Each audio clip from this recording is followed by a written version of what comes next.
Jadi kalau di Jerman itu anak-anak muda itu ya piara sapi.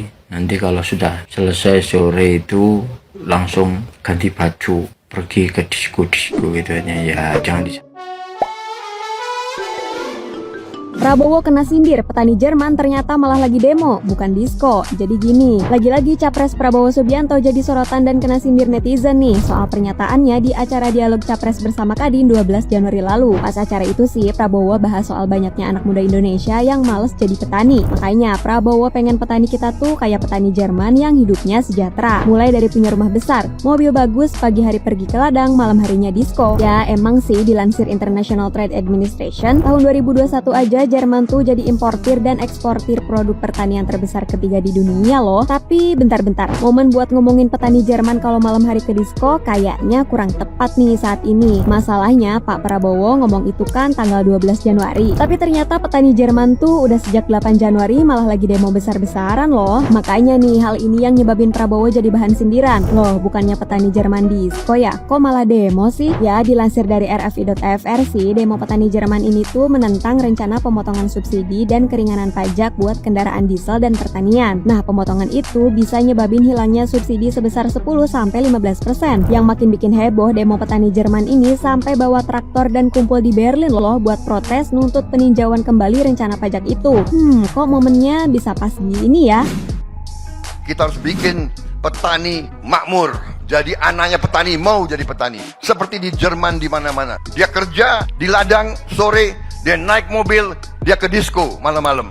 Ya, saya pernah ke desanya Jerman, bau tai sapi, tapi mobilnya Golf, rumahnya bagus. Sore-sore dia udah langsung ganti baju, malam-malam dia dansa di disko. Anak-anak muda mau jadi petani di Jerman. Kita harus bikin anak mau jadi petani di Indonesia.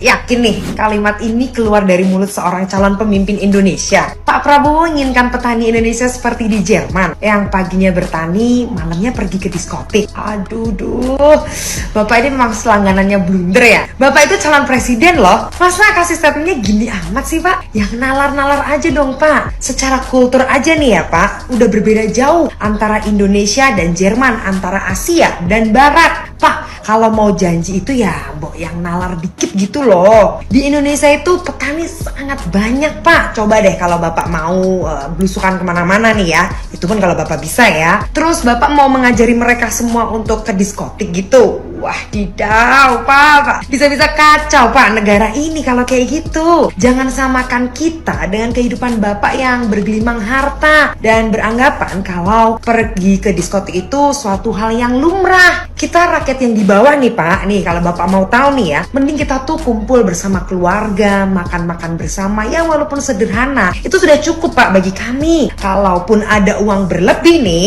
mending ya kita tabung buat kehidupan anak cucu kita kelak. Bukannya malah dihabiskan untuk ke diskotik Pak. Ya ampun, masa calon pemimpin negeri begini sih kualitasnya?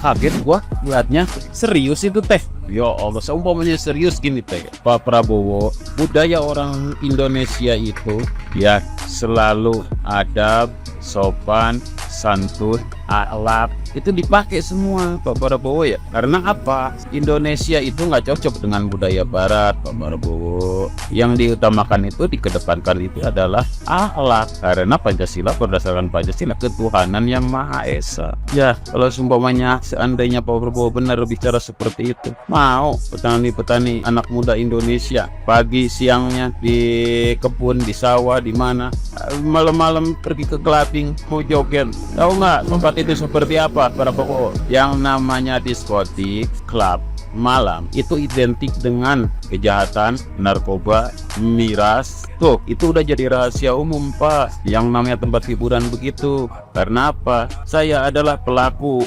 dulu. Insya Allah sekarang nggak akan saya menyentuh yang hal-hal yang seperti itu lagi Pak. Kalau misalnya petani ya malam ke clubbing, itu ya boro-boro untung Pak. Tanah yang 1 hektar buat bertani itu habis, dijual pun nggak bakalan cukup kalau misalnya akhlaknya seperti itu. Bener-bener dah ini mah ya, kalau bicara itu ada aja gitu, bukannya mengajarkan sesuatu yang baik gitu ya. Pulang bertani itu pulang ke rumah, kumpul sama keluarga, kalau enggak anak muda pergi belajar gitu ya, ngaji ke pesantren.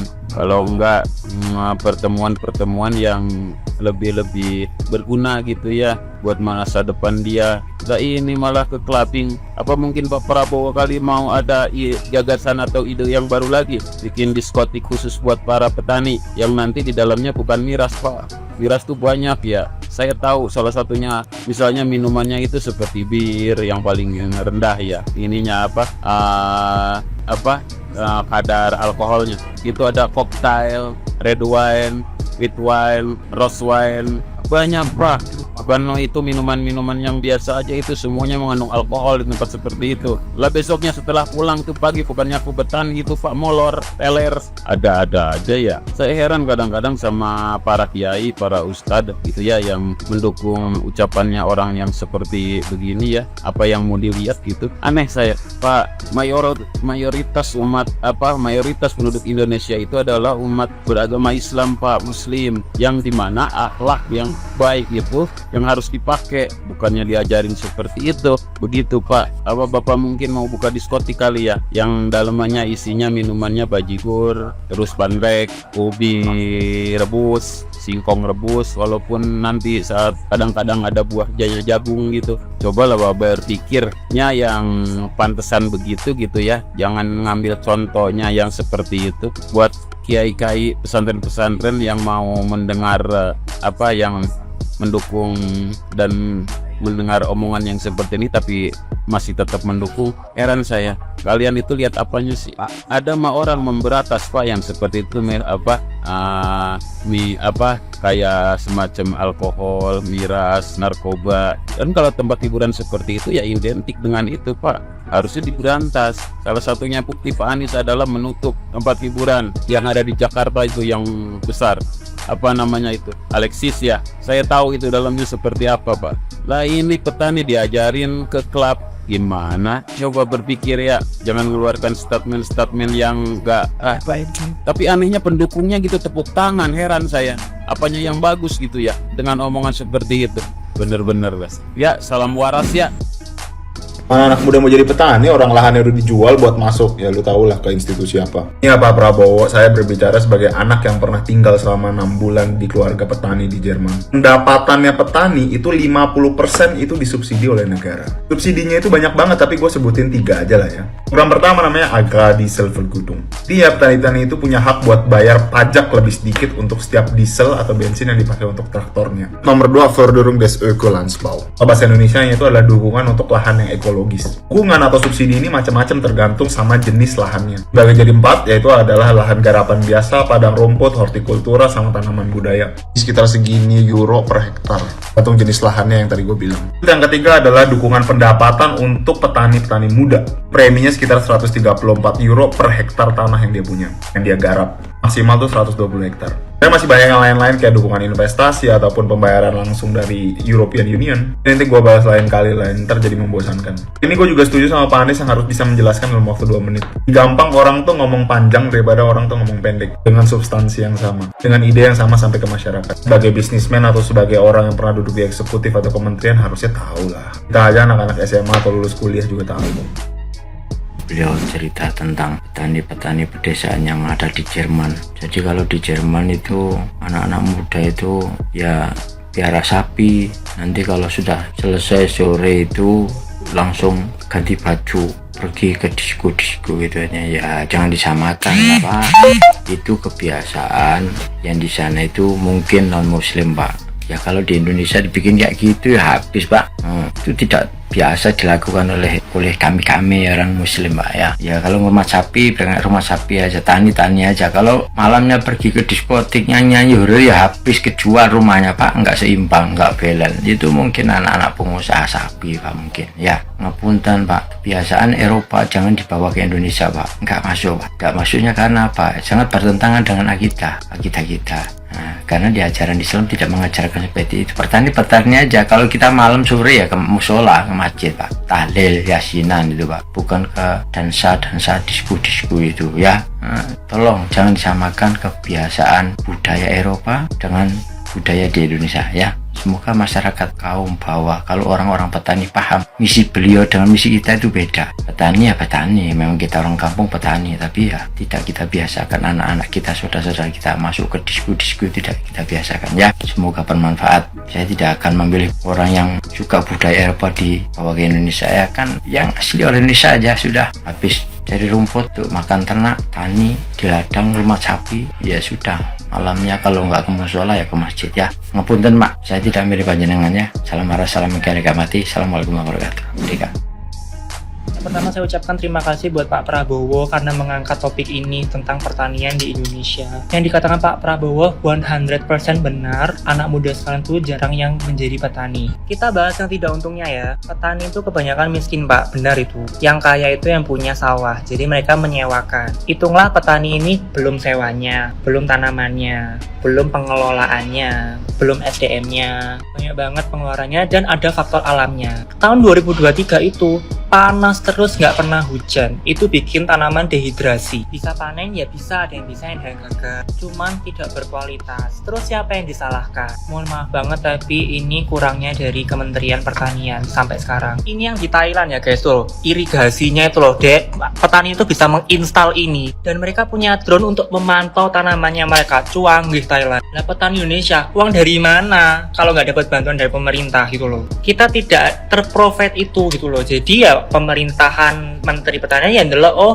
pasarnya melaku, pasarnya jalan, ya udah selesai ditinggal. Dari dulu seperti itu. Ya anak mudanya ya lari terbirit-birit, nggak ngapain, orang nggak ada ininya, nggak ada koyoe, nggak ada untungnya. Mending mereka cari kerjanya pasti-pasti. Makanya anak muda zaman sekarang jarang yang menjadi petani. Tapi ya salah ya, harusnya kayak gini, bikin konten menunjukkan realitas petani di Indonesia gimana. Harusnya ya yang lulusan pertanian di Indonesia kan banyak banget lulusannya. Belum lagi kemarin Covid, sekarang para petani udah ada yang gagal, ada yang tidak berkualitas, bayar utang di bank karena kan ya sekarang pay the bills gitu loh. Ya, semoga pesan ini bisa tersampaikan kepada semua paslon bahwa kalau nggak ada petani kita nggak bisa makan. Rakyat Indonesia kalau petani ini mati ya nggak bisa makan. Ya semoga petani di Indonesia bisa ini ya di-provide gitu loh ya, diperhatikan bahwa petani di Indonesia itu penting. Pertanian di Indonesia itu terbesar di dunia dan itu bisa sangat menjanjikan gitu loh. Ayo kita dukung pertanian Indonesia.